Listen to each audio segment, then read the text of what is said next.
Ibrahim, look, so many birds.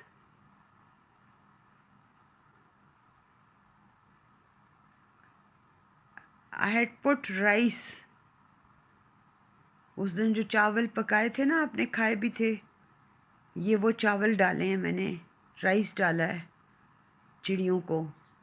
इतनी बहुत सारी चिड़ियाँ आई हैं, ये देखो इतनी बहुत सारी चिड़ियाँ नीचे भी बैठी हुई हैं प्लांट्स के पास, ऊपर भी हैं।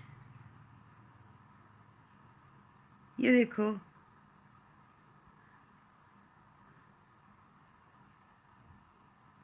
ये नीचे नज़र आ रही है।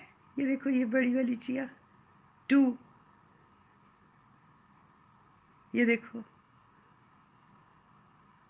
ये देखो नीचे आई हैं, फिर उड़ के ऊपर बैठ गई है। ये देखो, ये देखो इधर भी हैं, ये गमलों के पास बैठी, प्लांटर्स के पास बैठी, प्लांट्स के पास बैठी हुई हैं। और ये देखो चिया, ये देखो, ये चिया अपने बेबीज़ के लिए चावल लेने आई है। ये देखो,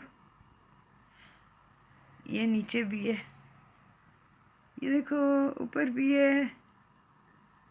सो मैनी है ना, लुक, इतनी मज़े की चिड़िया आई हैं, नीचे भी फिर रही हैं बालकनी पे, और ये ऊपर भी बैठी हुई हैं। अभी अगर और आएंगी ना, फिर मैं दिखाऊंगी, ओके।